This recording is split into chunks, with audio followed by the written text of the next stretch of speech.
Hello friend, मेरे YouTube channel best maths में आप सभी का स्वागत है। आज की इस वीडियो में हम क्लास 9th का चैप्टर नंबर जो हमारा 6 था, रेखाएं और कोण, इसके हम पार्ट 2 में इसका हम परिचय को अब समझेंगे। पार्ट 1 हमने पहले करवा दिया, उसमें जो मेन टॉपिक थे उसको हमने कवर कर लिया है। अब उसके बाद जो हमारा इस वीडियो में है ये सारे टॉपिक इसमें कवर हो जाएंगे। ठीक है, तो चलिए देखते हैं। पहला टॉपिक क्या है हमारा, पूरक कोण। तो अब बात करेंगे इसमें हम पूरक कोण। तो पूरक कोण क्या होता है हमारा, जो 90 डिग्री का हो, जो हमारा 90 डिग्री का हो। जैसे मान लीजिए यहाँ पर कोई x है और ये प्लस y है, ठीक है, और ये जो होता है हमारा 90 डिग्री का कोण बनाता है, इसी को हम पूरक कोण कहते हैं। मान लीजिए x हमें क्या दे रखा है, मान लीजिए x हमें कुछ भी दे रखा है, मान लीजिए x हमें 30 दे रखा है, तो हम y का मान निकाल सकते हैं। कैसे, ये जो 30 है हमारा 90 के, ये 90 है और ये 30 है, यहाँ पे ये प्लस, यहाँ पे प्लस का 30 है, उस साइड जाएगा तो माइनस का हो जाएगा, तो हमारा y का मान निकल जाएगा कितना, 60। इस तरह से हम निकाल सकते हैं पूरक कोण। और पूरक कोण हमारा कितना डिग्री का होता है, 90 डिग्री का। आई होप आपको अच्छे से समझ में आ रहा होगा। ये तो हमारा हो गया पूरक कोण। अब उसके बाद करेंगे समपूरक कोण। तो समपूरक कोण क्या होता है, जिसका जो मान होता है 180 डिग्री। यानी कि मान लीजिए ये a है और ये प्लस b है, यहाँ पर 180 डिग्री। इसमें से आपको a या b कुछ भी दिया हो तो आप उसका मान आसानी से निकाल सकते हैं। अब मान लीजिए आपको समझ में नहीं आ रहा कि इसमें से पूरक और समपूरक कोण क्या है, तो आपको एक ट्रिक लगाना है। अब ये ट्रिक क्या लगाना है, थोड़ा ध्यान से समझना। अब देखिए इसका नाम क्या है, पूरक कोण। अब यहाँ पर देखोगे तो 3 अक्षर है, 1 2 3, यानी कि छोटा सा नाम है पूरक कोण, तो वो हो जाएगा 90 डिग्री। अब यहाँ पर देखिए समपूरक कोण, जिसमें 4 अक्षर है, थोड़ा सा बड़ा नाम है, इसलिए हो जाएगा इसका मान जो हो जाएगा 180 डिग्री। बस ये थोड़ा सा याद करने का ट्रिक है। आई होप आपको वैसे तो याद रहेगा, ये छोटा सा टॉपिक है। ठीक है, अब उसके बाद है जो हमारा आसन कोण। तो अब बताइए आसन कोण क्या होता है। जो हमारा इस प्रकार का जो दिख रहा है इसे ही हम आसन कोण कहते हैं। जो ये जो है हमारा, ठीक है, ये हमारा बी डी जो है हमारा ए और बी और बी और सी, यानी कि ए बी और बी सी के लिए ये जो हमारा बी डी है, इसके लिए क्या है, ये उभयनिष्ठ है। क्या है, ये उभयनिष्ठ है। पहला पॉइंट आपको समझ में आ गया होगा कि ये क्या है, पहला में कि ये उभयनिष्ठ है। अब दूसरा समझते हैं, दूसरा में क्या हो सकता है कि ये जो हमारा बिंदु है, यहाँ पर जो इस बिंदु से निकला है, हमने आपको परिचय 1 में यानी कि पार्ट 1 में ये बताया था कि ये जो बिंदु है इसे हम क्या कहते हैं, शीर्ष कहते हैं। इसे शीर्ष भी कहते हैं और इस बिंदु को हम क्या कह सकते हैं, उभयनिष्ठ, यानी कि इसे हम कॉमन यानी कि उभयनिष्ठ भी कह सकते हैं, जैसा कि आपको हमने पहले वीडियो में बताया था। तो दूसरा कारण तो ये हो गया। अब देखिए तीसरा, अब तीसरा बात जो तीसरा बात है उसको आप ध्यान से समझिए। यहाँ पर जो हमारा बी सी है और यहाँ पर जो हमारा ए बी है, ये ए बी और बी सी क्या है, एक दूसरे के विपरीत है, यानी कि एक दूसरे के अपोजिट है। और ये हमारा जो ए बी और बी सी क्या है, एक दूसरे के अपोजिट है। तो ये हमारा हो गया तीसरा पॉइंट, यानी कि विपरीत है। तो यही 3 जो पॉइंट बने हैं इसी को हम क्या कहते हैं, आसन कोण कहते हैं। आई होप आपको आसन कोण भी समझ में आ गया होगा। उसके बाद देखेंगे हम कोणों का रैखिक युग्म। तो कोणों का रैखिक युग्म, इसको समझिए।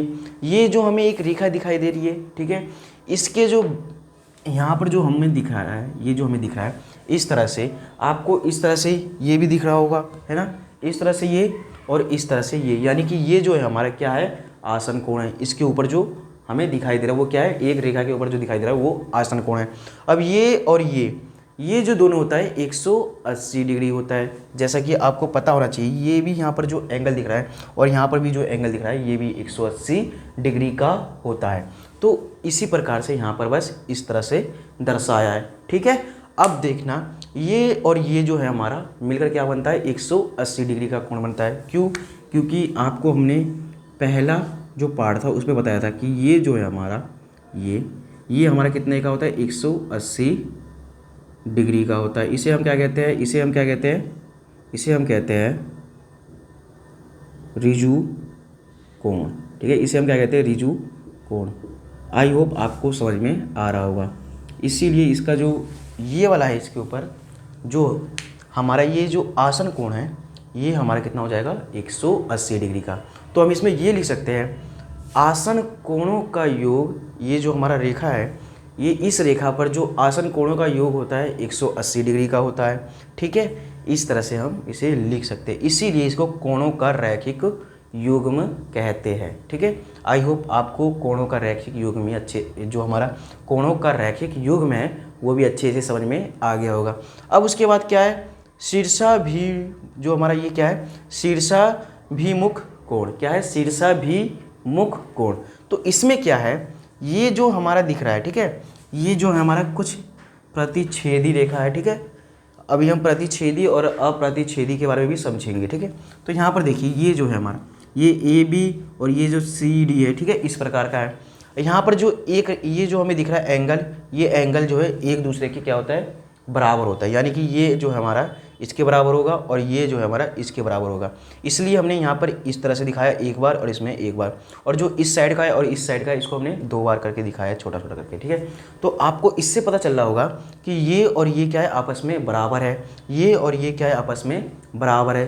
तो हम क्या लिख सकते हैं, अब यहाँ पर लिख सकते हैं, इसी को हम क्या कहते हैं, शीर्षाभिमुख कोण कहते हैं। तो हम इसको इस तरह से भी लिख सकते हैं, जो हमारा AOD है ना, AOD एंगल AOD हमारा बराबर किसके हो जाएगा, COB। किसके हो जाएगा, COB लिख देंगे, एंगल COB।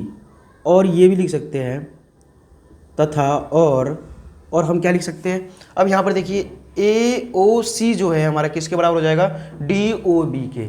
लिख सकते हैं AOC, एंगल AOC बराबर हो जाएगा किसके हो जाएगा हमारा, AO जो C है किसके बराबर हो जाएगा हमारा, DOB के। किसके, एंगल DOB के।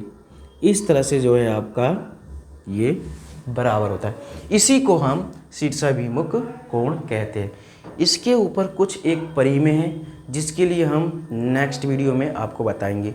ये हमारा जो सिलेबस है 2024 के अकॉर्डिंग है, जैसा कि आपको यहाँ पर दिखाई दे रहा होगा।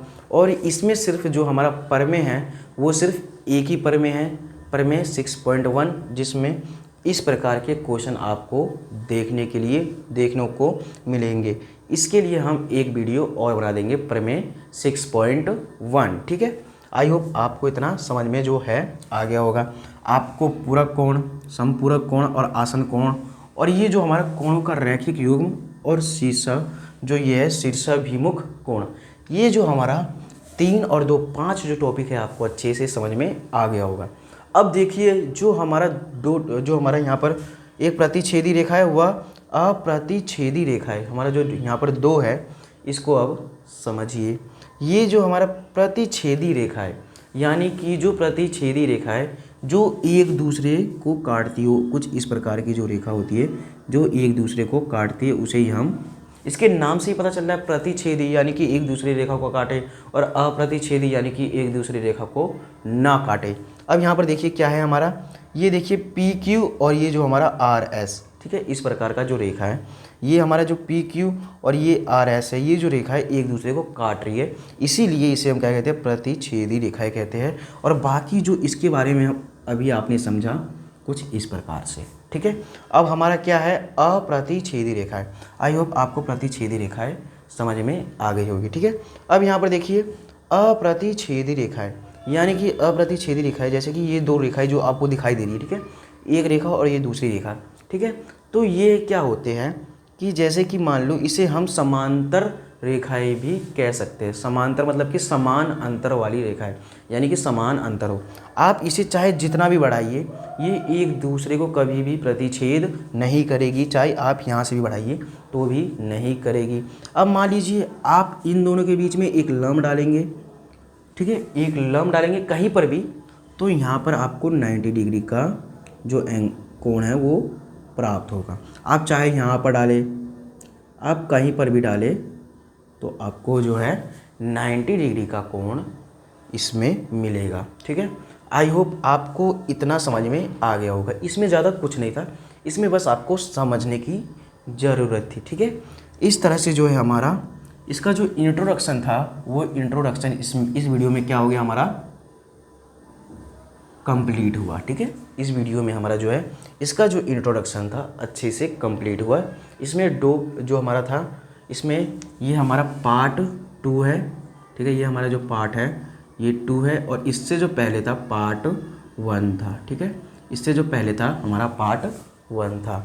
इसका जो इंट्रोडक्शन है पार्ट 1 और पार्ट 2 में कंप्लीट हुआ। अब हमारा जो एक प्रमेय है यानी कि 6.1 सिलेबस के अकॉर्डिंग सिर्फ एक प्रमेय है, उसको हम नेक्स्ट वीडियो में समझेंगे। उसके बाद हम अपने एक्सरसाइज की ओर जाएंगे। एक्सरसाइज हमारे 2 है, एक एक्सरसाइज 6.1 और एक जो हमारा दूसरा एक्सरसाइज है 6.2, ठीक है। तो आई होप इसी के साथ मिलेंगे हम नेक्स्ट वीडियो में। जब तक के लिए धन्यवाद। मेरे YouTube channel best math sir को आप सभी सब्सक्राइब और लाइक शेयर करना ना भूलें। ज़्यादा से ज़्यादा शेयर करें ताकि जो आपके दोस्त हैं वो सिलेबस के अकॉर्डिंग पढ़ पाए, ठीक है। तो अब मिलेंगे हम नेक्स्ट वीडियो में। Thank you.